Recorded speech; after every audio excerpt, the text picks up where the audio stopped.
Bonjour à tous, j'espère que vous allez bien. Je suis très content aujourd'hui de vous retrouver pour une nouvelle vidéo. Donc on va parler du match de l'équipe de France donc d'hier, qui s'est vu donc victoire de l'équipe de France sur l'Islande 2-1. Donc j'ai pas fait la vidéo hier soir pour la simple et bonne raison, c'est que le match m'a tellement emballé que je me suis endormi.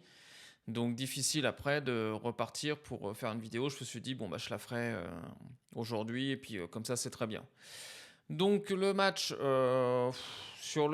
sincèrement, je vais être complètement honnête avec vous, je suis arrivé, je crois, au bout de la 30e minute.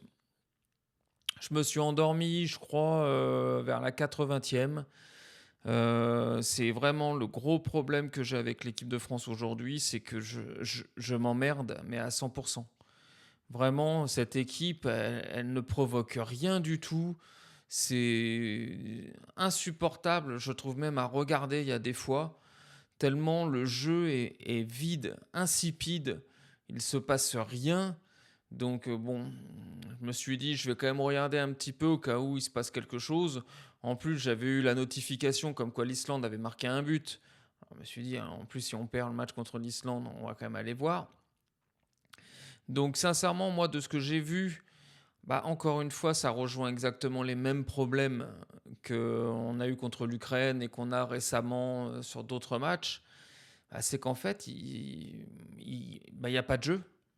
En fait, il y a zéro jeu.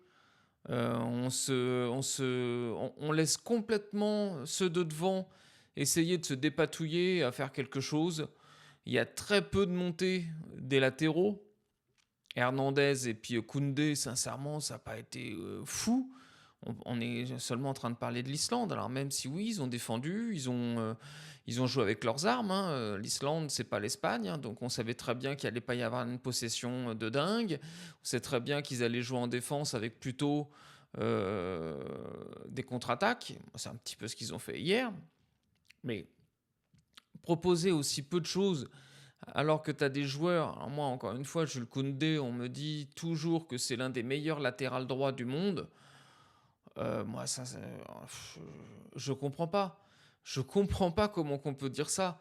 C'est peut-être Jules Koundé, c'est un peu ce que Deschamps avait fait avec Pavard à la Coupe du Monde 2018. En gros, c'est une surprise, quoi. On l'a mis à ce poste-là. Même à Barcelone, il joue ce poste-là. Moi, je comprends pas. Il n'a pas les qualités. Il n'a pas le. Oui, il n'a pas l'instinct que peut avoir un latéral. Quand on fait le comparatif entre un Hakimi ou même un, comment il s'appelle celui du Real, Carvaral, mais c'est pas du tout des Koundé. Ils sont beaucoup plus dynamiques, ils sont beaucoup plus incisifs. Techniquement, ils sont largement au-dessus de ça. Koundé, pour moi, c'est un latéral, mais défensif. C'est-à-dire qu'il serait intéressant pour recomposer une défense à 3 quand en attaque, voilà, l'organisation se modifie, l'animation se modifie, et donc on repasse avec une défense à 3 quand l'équipe attaque, et puis Koundé remplit le rôle du troisième. Pourquoi pas? Mais c'est pas un latéral pur. C'est pas Hakimi, c'est pas un Théo Hernandez qui lui était de l'autre côté, qui, a, qui est beaucoup plus latéral dans le sang. Mais bon, en ce moment, il passe une période un petit peu difficile, mais c'est pas le sujet. Il est beaucoup plus percutant, beaucoup plus provoquant. Koundé, il n'a pas d'accélération, il n'a pas de vitesse. Physiquement, il est imposant, mais justement, il est lourd. Donc, pour essayer de prendre les défenseurs de vitesse, c'est un petit peu compliqué. Moi, encore une fois, je comprends pas. Je me dis, en France, on n'a pas un spécialiste du poste. Bon, ok. Après, bah, évidemment, on a eu la même charnière, on a eu le même milieu, on a eu évidemment une attaque à changer, parce qu'avec deux blessures, forcément, il fallait modifier un peu. Donc, on a fait jouer Marcus Thuram. Ok, bon, d'accord. Mais encore une fois, je suis désolé de le dire, mais c'est pauvre. Ouais, c'est pauvre. Franchement, ça me saoulait d'aller voir le match. Je me suis lancé parce que l'équipe de France était menée. Je me suis dit, mais qu'est-ce qui se passe quand même? On parle de l'Islande. Donc je me suis dit, bon, bah, je vais aller voir. Et puis après, quand j'ai vu la purge, une nouvelle purge de l'équipe de France, mais je me dis, mais ça va durer jusqu'à quand?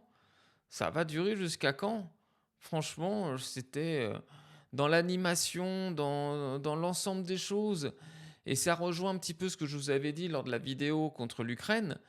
Les deux milieux défensifs, donc Manu Koné et puis Aurélien Tchouaméni, mais ils se battent comme des beaux diables pour essayer de faire quelque chose. Ils essayent de tenir le lien entre l'attaque et la défense comme ils peuvent. Mais là, on a vu par exemple un Tchouaméni qui a fait une faute grossière. Mais parce qu'ils sont à bout, c'est-à-dire que il n'y a aucun jeu, aucune tactique, aucune animation au milieu de terrain. On a deux pauvres gars qui courent partout, qui essayent de ratisser des ballons un maximum pour les donner après tout de suite aux 4 de devant. Donc là, malheureusement pour lui, il a le tacle qui est pas bien appuyé, il chope la cheville tibia. Bon bah rouge, c'est pas, encore une fois, c'est pas choquant le rouge. Mais c'est là où je me dis, mais où est la construction du milieu? Moi qui suis un fervent admirateur des milieux de terrain, moi, j'adore le milieu de terrain, j'adore de voir les actions se construire du milieu, se développer avec des profils différents. Là, on a deux profils identiques et après, tu le balances aux quatre avant-centres qui, alors oui, courent vite, ce sont des flèches, techniquement, ils sont intéressants. Mais ça, si on gagne, sincèrement, si on gagne la Coupe du Monde en 2026 avec le jeu qu'on propose, moi, je suis inquiet pour le football. C'est pas possible. Enfin, pour moi, c'est pas possible qu'on puisse la gagner.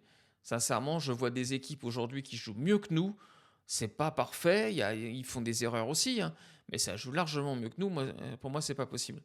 Donc voilà. Donc après, bon, Mbappé a marqué son but sur penalty. Donc ça y est, je crois qu'il a dépassé. Thierry Henry. Donc voilà, il est à 5 buts, je crois, d'Olivier Giroud, qui est le meilleur buteur. Donc évidemment, il le sera. Au pire, à la Coupe du Monde, il passe devant.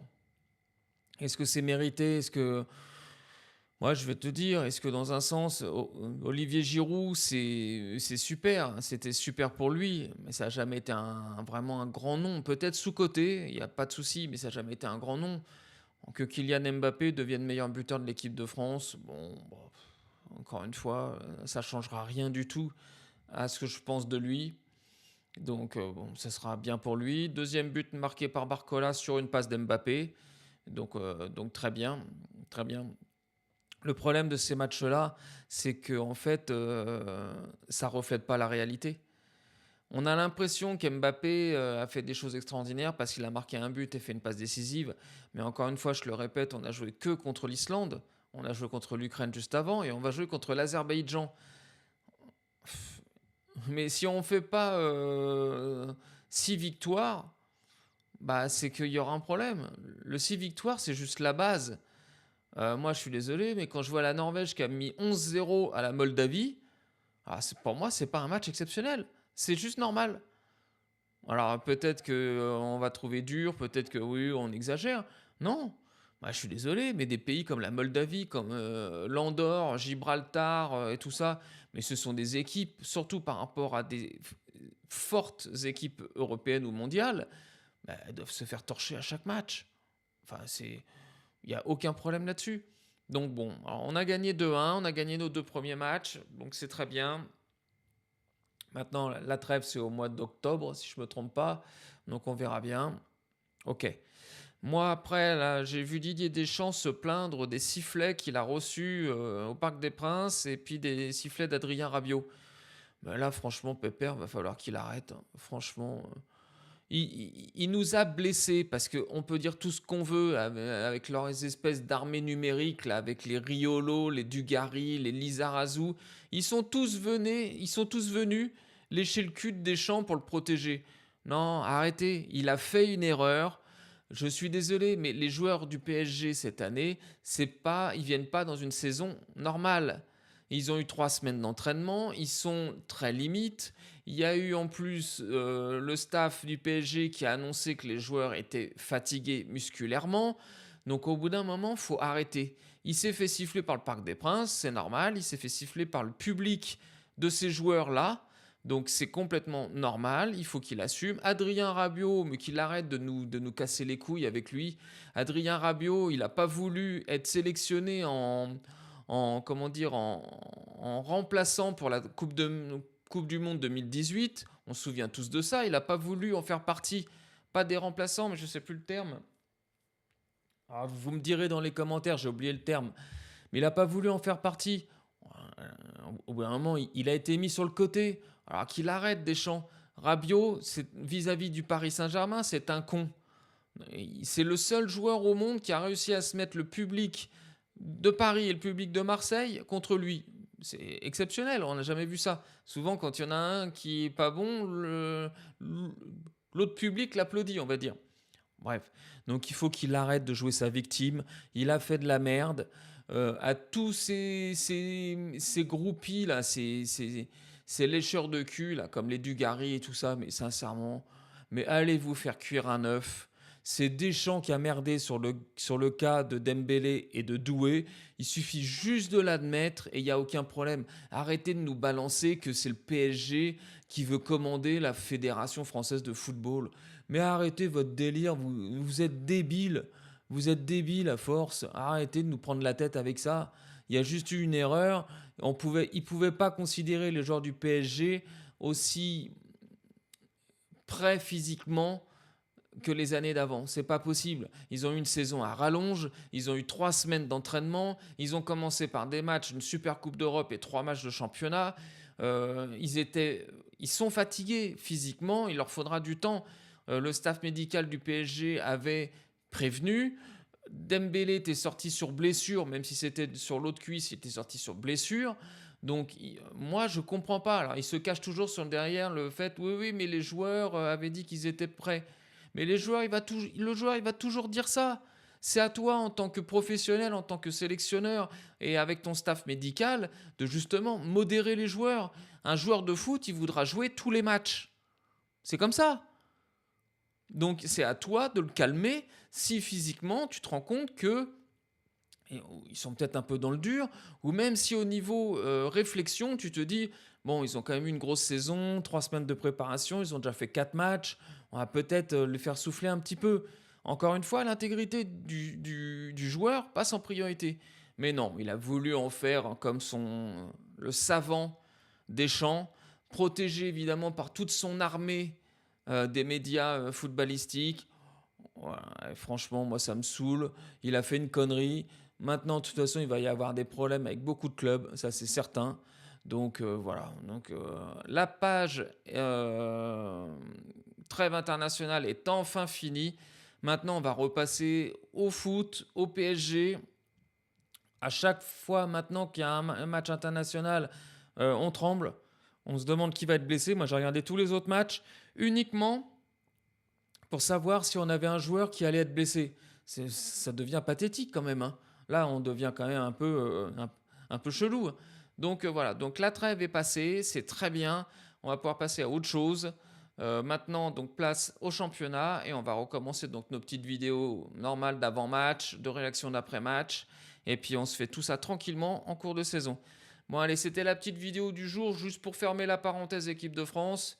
Et puis on se retrouve très très très vite pour une nouvelle vidéo. Ciao ciao.